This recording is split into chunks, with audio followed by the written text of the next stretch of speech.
Good morning, everyone. Father Gallagher here. I just have a few thoughts today on 9/11. We've seen a lot of it on TV, and I just want to add my own 2 cents worth. It was a beautiful day on that Tuesday, and at 8:46 in the morning, on that beautiful morning, the first plane crashed into the World Trade Center between floors 93 to 99. Other planes would follow. 3,000 innocent people were killed. They were going to work. They were going on vacation. They were going to visit relatives. They were doing what everybody does on a given day. It would be their last day, and it was so unfair. The youngest passenger on those planes was a little girl, Christine, who was 2. She was on her way to Disney World. The oldest was Robert Norton, who was 82. These people killed that day had wives and husbands, children, parents. They had people who loved them. 343 New York firefighters died that day. 1,337 vehicles, including 91 fire trucks, were destroyed that day. 2,000 children lost their parents. 400 died trapped in elevators, and 200 jumped to their death. It was pure, pure evil. And it was done in the name of religion. And as they massacred all these innocent people, they shouted out, "God is great." It was the worst day.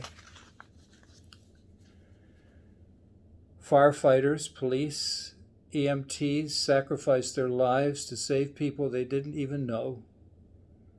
As people ran down the stairs, they ran up. Doctors and nurses, perfect strangers, rushed to Ground Zero to help. $1.68 billion was donated to the families who lost loved ones. Boats showed up on the Hudson River and ferried 500,000 people to safety. More people were evacuated by boats that day than Dunkirk. 1.5 million working hours were spent during the cleanup of the World Trade Center. Between September 11th and May 30th, the Salvation Army served 3,231,681 meals at the World Trade Center. The first responder killed that day was Father Michael Judge, a Catholic chaplain. And the whole world came together. Differences were forgotten. We were united. Religion's other voice spoke that day. There is no greater love than to lay down one's life for one's friends. It was the best day. As I said Mass the next day, 20 years ago, the gospel just happened to be. We were reading through Luke, as we do on the weekdays in September, October, and it just happened to be the gospel where Jesus says, "Love your enemies, do good to those who hate you, pray for those who mistreat you." The other voice of religion spoke that you can't fight hate with hate. You can't overcome hurt with revenge. It only gets worse. Love is hate's greatest enemy. On the cross, Jesus absorbed all of the evil. He did not pass it on. And in his broken heart, somehow it emerged as love, as salvation, as redemption. The other religion spoke that day. It was the worst day. It was the best day.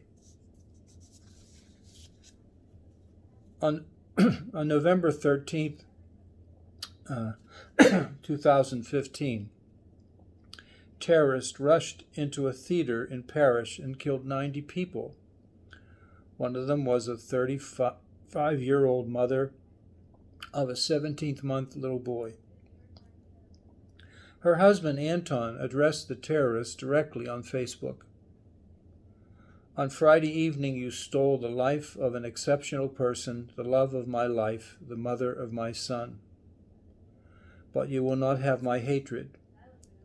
If this God for whom you kill blindly made us in his image, then every bullet in the body of my wife would have been one more wound in his heart.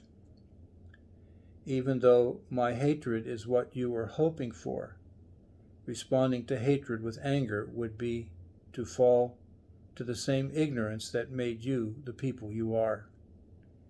You want me to be scared, to distrust my fellow citizens, and to sacrifice my liberty for security. You lost. My son and I are stronger than ever, stronger than all the armies in the world. We are going to play as usual. You will not have his hatred either. That's what Jesus proclaims again and again, that love is stronger than hate. Have a good day, everybody.